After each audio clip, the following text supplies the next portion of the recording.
Baby Moros ng Royal. Ay, love ni mama yan. Tapos bili akong tubig ni Bibi. Nandito kami. Si Bibi Moros, uwi na naman yan mamaya. Bawal bata. Tayo na, anak.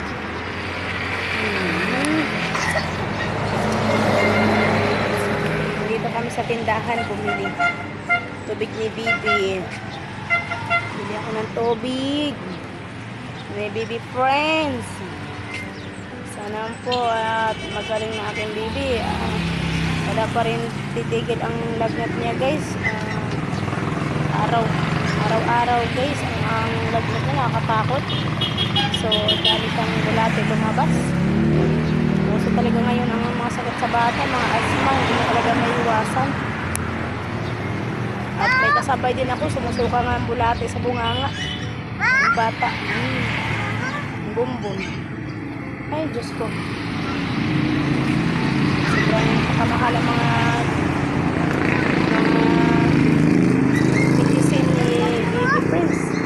At least makakaraos din aking anak.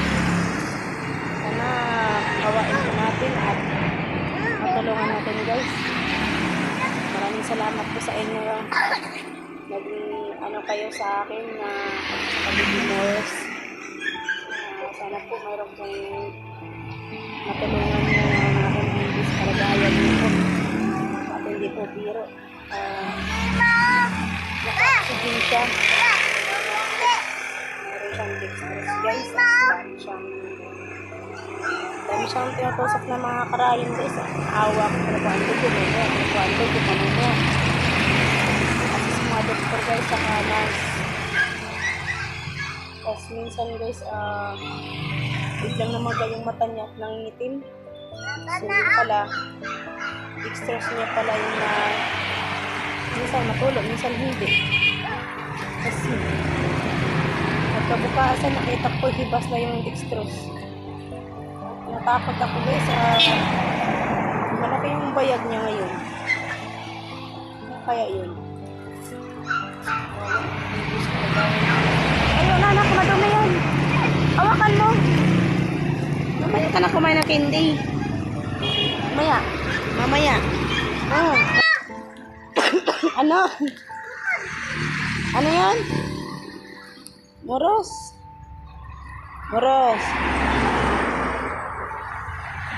Ano, Moros?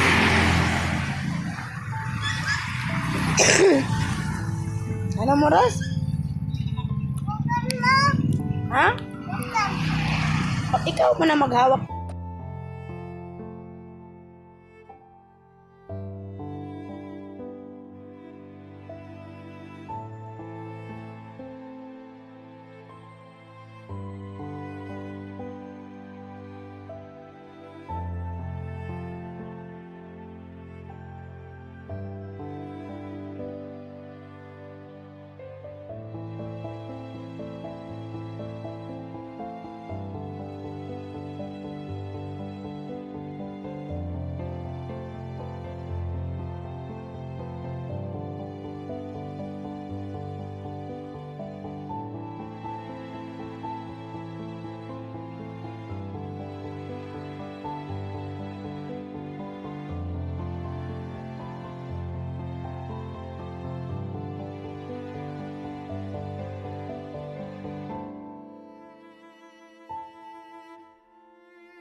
Mga ka-therapy, magandang araw po sa ating lahat. Ayan, at ayan nga po, tungkol nga po kay Almira ay nagme-message siya sa atin ng kalagayan po nila sa hospital. Ayan, yun nga po ay nadala sa hospital si Baby Rasid dahil nagkaroon po ng malalang ubo, Marami daw pong mga bulate na lumabas kay baby.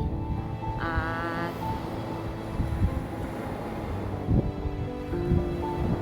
nagkaroon ng pagburugo ang tenga. Ayan. At nag-send nga po si Almira ng video na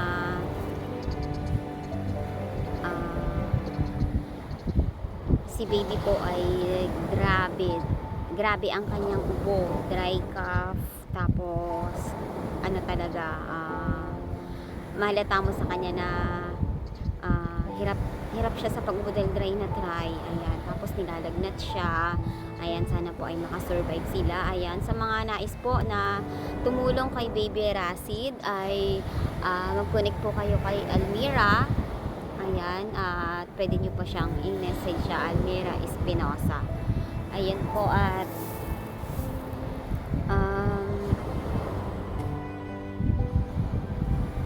ang buhay po nila sa probinsya ay napakahirap dahil mahirap din po pala ang source of income doon.